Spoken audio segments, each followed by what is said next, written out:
पारस्परिक सेवा का धर्म कर्तव्य आपको पढ़कर सुनाते हैं। हमारी भावी पीढ़ी और उसका नवनिर्माण, पृष्ठ 2.57। आइए सुनते हैं।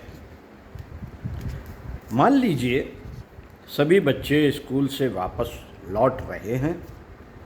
सड़क पर किसी रिक्शे या तांगे से टकरा कर किसी बच्चे को गहरी चोट आ गई तो अन्य सभी बच्चों का यह नैतिक कर्तव्य हो जाता है कि वे उसे तुरंत प्राथमिक सहायता पहुंचाकर उसे अस्पताल तक ले जाएं और उसके माता पिता को भी सूचित करें।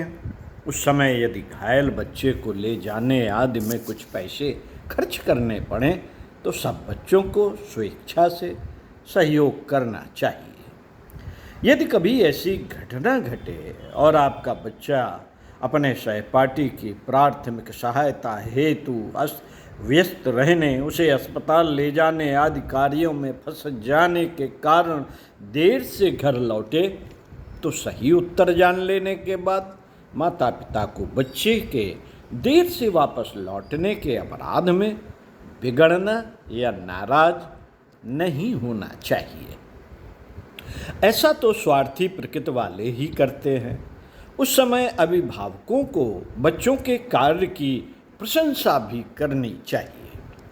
यदि ऐसे अवसरों पर आप केवल बच्चे को उत्साहित कर देंगे और उनके कार्यों के प्रति अपनी स्वीकृति दे देंगे तो यह निर्विवाद सत्य है कि उनकी सहयोग भावना का समुचित विकास होता चला जाएगा। लेकिन यदि कहीं मूर्खता या स्वार्थवश अपने बच्चे को झिड़क दिया कि तुम्हें तो चोट नहीं लगी थी, तुम क्यों देर से आई, अस्पताल क्यों गए, रास्ते में कुछ हो जाता तो, स्कूल से छुट्टी पाते ही सीधे घर पर आया करो, इधर उधर के झंझटों में फंसने की जरूरत नहीं है आदि कहकर आप बच्चे की उठती कली को मसल दे रहे हैं तो वे निश्चयात्मक रूप से स्वार्थी प्रकृति के बनते चले जाएंगे।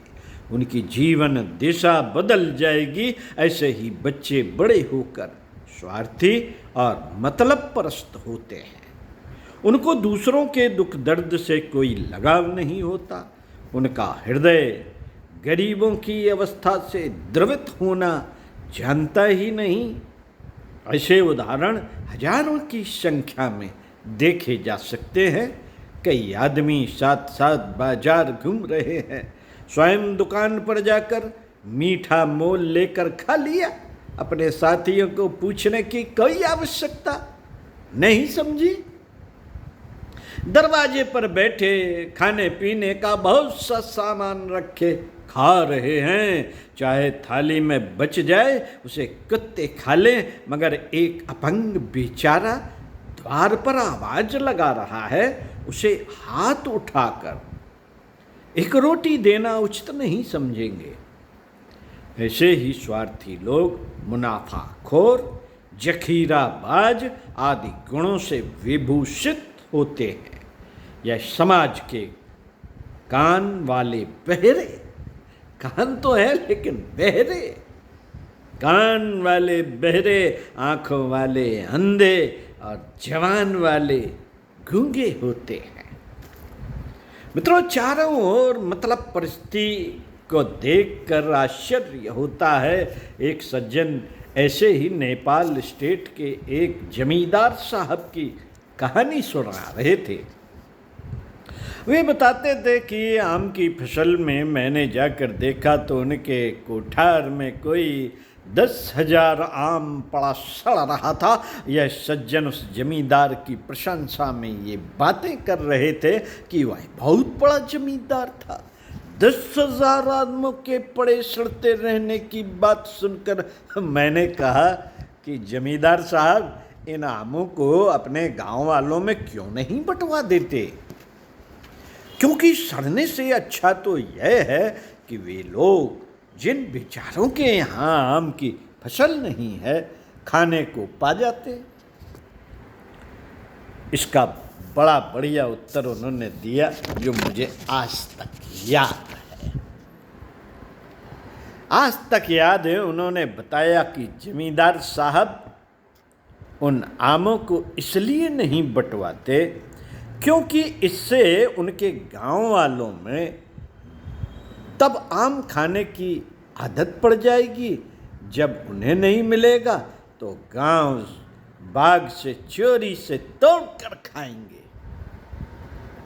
आप सोचेंगे कितना सुंदर उत्तर है यह। ये जमींदार साहब बचपन के वही बच्चे हैं जिनमें इनके माता पिता ने सहयोग एवं दया भावना को प्रोत्साहित नहीं किया। इसी प्रकार कई जमींदारों के यहाँ मैंने खुद देखा कि 50 मन मकई बखार में पड़े पड़े सड़ जाती है, तब वे उसे कूड़े में फेंकवा देते हैं। यह वही अन्न है जिसके लिए न जाने कितने लोग अपने बच्चों को भूखे रखकर सो जाते हैं।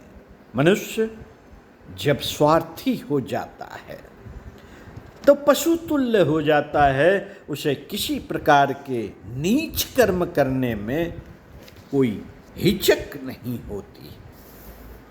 साथियों, सहयोग भावना ही मनुष्यता की पहचान है। जिस व्यक्ति में यह भावना जितने अंश में विद्यमान है, वह व्यक्ति उतने ही अंशों में महान है। अपने बच्चों के स्वभाव का सूक्ष्म निरीक्षण माँ बाप को करते रहना चाहिए। सहयोग के उपर्युक्त वर्णित अवसर आने पर उनमें हाथ बटाने के लिए बच्चों को उत्साहित भी करना चाहिए और समय मिलने पर बच्चे को उपदेश भी देना चाहिए।